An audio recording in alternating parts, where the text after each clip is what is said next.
మీతో ఎవరైనా హిందీ సినిమాలో, తమిళ్ సినిమాలో, మలయాళం సినిమాలో, కన్నడ సినిమాలలో సింబాలిజమ్స్, హిడెన్ డీటెయిల్స్, రెఫరెన్సెస్ చాలా గొప్పగా ఉంటాయి, అవి మన తెలుగు సినిమాలలో ఉండవు అని అంటే వాళ్ళకి ఈ వీడియో చూపించండి ఫస్ట్.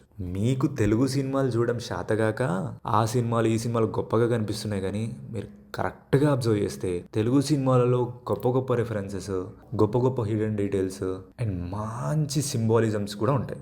మీలాంటి వాళ్ళ కోసమే మేము ఒక సిరీస్ చేయబోతున్నాం, డీకోడింగ్ తెలుగు సినిమా. అలా అని మీరు ఎప్పుడు చూడని సినిమాలు తీసుకొచ్చి దీంట్లో రెఫరెన్సెస్, సింబాలిజము, హిడెన్ డీటెయిల్స్ గొప్పగా ఉన్నాయని చెప్పాం. మీరు ఆల్రెడీ చూసిన సినిమాలే రిపీట్ మోడ్లో చూస్తున్న సినిమాల గురించి డిస్కస్ చేద్దాం. ఈ ఎపిసోడ్ 1లో మనం డిస్కస్ చేయబోయే సినిమా కీడాకోల. ఈ సినిమాలో బాటిల్ లోపలే కాక్రోచ్ కాదు, బాటిల్ బయట కూడా కాక్రోచ్ తిరుగుతుంటది. ఈ ఉన్న మెయిన్ క్యారెక్టర్స్ లో one of the character is a cockroach. అది ఎవరైనా కనిపెట్టారా? ఇట్స్ నాయుడు, తరుణ్ భాస్కర్ ప్లే చేసిన character. The first and the strongest reference ఈ రెండు సీన్ల కంపారిజన్ చూడండి.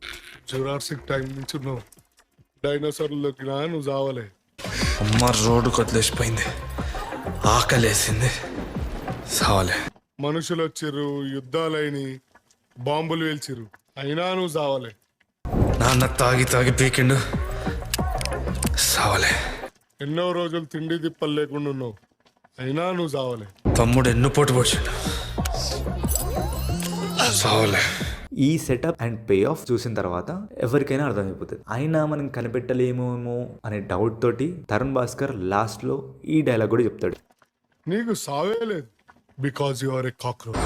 నాయుడు కాకరాజరా. ఇదే కాకుండా తరుణ్ భాస్కర్ మూవీ మొత్తం బ్లాక్ డ్రెస్ వేసుకుంటాడు, బ్లాక్ స్పెట్స్ పెట్టుకుంటాడు, just to resemble a cockroach. Cockroach black గా ఉంటుంది కదా, తను కూడా మొత్తం బ్లాక్ మెయింటైన్ చేస్తాడు. అండ్ ఇవి రెండే కాకుండా కాక్రోచ్ తో ఒక గొప్ప స్టోరీ టెల్లింగ్ చెప్తాడు ఇక్కడ. ఈ సీన్ లో మనం అబ్జర్వ్ చేస్తే వాస్తుతో అటాచ్మెంటే మనిషికున్న పెద్ద లోపం, అది పోతే ఫ్రీడమే ఇంకా అంటాడు. తన తమ్ముతో ఉన్న అటాచ్మెంట్ వల్లనే తను ఆ కాక్రోచ్ ని ఒక బాటిల్లో వేస్తాడు, విచ్ ఇండైరెక్ట్లీ రిజెంబుల్స్ తను కూడా ఒక పంజరంలో పడిపోతున్నాడు తన తమ్ముడితో ఉన్న అటాచ్మెంట్ వల్ల అని చూపిస్తాడు. అండ్ ప్రీ క్లైమాక్స్ లో వాళ్ళ తమ్ముడు తనని మోసం చేస్తే తన తమ్ముడితో తనకున్న అటాచ్మెంట్ తెగిపోద్ది. That means he's a free bird. తను ఇక్కడ గాల్లో ఎగురుతాడు. అండ్ వెరీ నెక్స్ట్ సీన్ లో బాటిల్ ఓపెన్ చేస్తే కాక్రోచ్ గాల్లోకి ఎగురుతుంది. మీరు రెండు అబ్జర్వ్ చేస్తే ఇద్దరు గాల్లో ఎగురుతూ ఉంటారు. దట్ మీన్స్ ఇద్దరికి ఫ్రీడమ్ వచ్చింది. నాయుడికి తన తమ్ముడితో ఉన్న అటాచ్మెంట్ నుంచి ఫ్రీడమ్ వచ్చింది, అండ్ కాక్రోచ్ కి ఆ బాటిల్ నుంచి ఫ్రీడమ్ వచ్చింది. This is just beyond brilliance. ఇంత గొప్ప స్టోరీ టెల్లింగ్ తెలుగు సినిమాలలో చాలా రేర్, కానీ మనం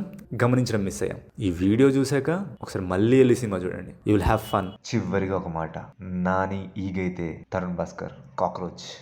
ఈ సినిమా గురించి ఇంకా డీప్గా డిస్కస్ చేయడానికి ఈ వీడియో సరిపోదు. That's it for today. ఈ సినిమా డీటెయిల్స్తో పాటు వేరే సినిమా డీటెయిల్స్తో మరికొన్ని వీడియోస్లో కలుద్దాం.